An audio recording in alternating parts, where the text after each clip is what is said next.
Okay, let's talk about Mario Hates Puns. The idea came from a Let's Play where the guy was being, let's just say, not particularly funny. In the Retsupre, there was a joke where Toad, who he was playing as, would turn around and just stare at him through the TV for being so unfunny.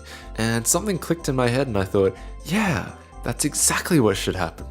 The idea floated around in my head for about a month and a half and I kept adding things to it until I finally decided to Just do it! It was a pretty intimidating project early on. While I'd done plenty of video and motion graphic stuff before, this was my first proper 3D track, 3D composite, and 3D animation. But I loved the challenge and the idea of learning something new. This was the very first test I did, just to see if I was actually capable of pulling something like this off. No tracking involved because it's just a stable shot, and the animation is mediocre, but I was really only focusing on getting the color and lighting right, which is the key to getting CG elements to really settle into a shot. Here's an early example of putting Mario into a moving shot. It was important to make sure that the shot worked before I sank any hours into actually animating Mario.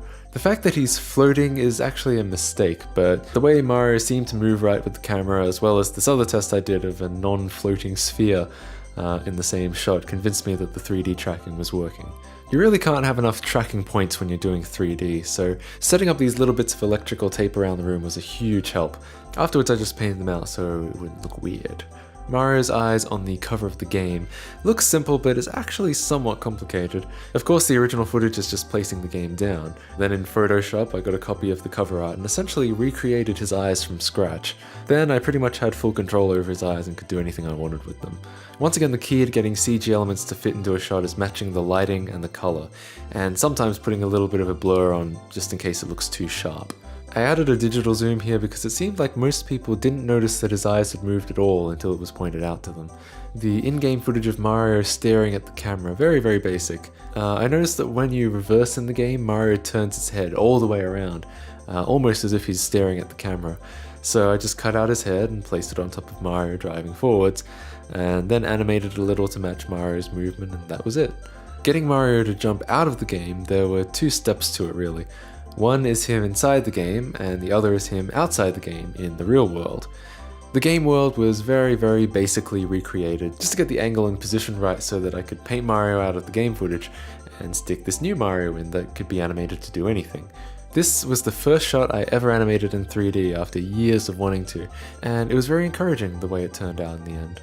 The jumping out of the screen is actually two shots put together. You can see that Mario's pose doesn't actually match up between them, but the lens flare and the little light bursts cover that up for the most part.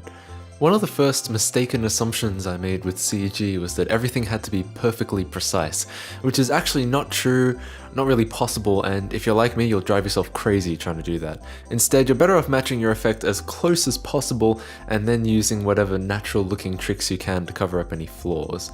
The fight scene was the most intimidating shot of all, really from all aspects. I had no idea whether my fake getting punched was convincing at all. I had no idea whether I'd be able to animate a character interacting with a live-action human being, and I knew that really the whole video centered around this one shot looking convincing. But I dove in, and it certainly wasn't easy, but I kept at it, and eventually I got that first punch looking good enough to encourage me to keep going. Take risks, learn new things, and don't be afraid to fail the first time. If you have any more questions, feel free to tweet them at me, and if you'd like to see more content, feel free to subscribe. Otherwise, I will see you next time. Thanks guys.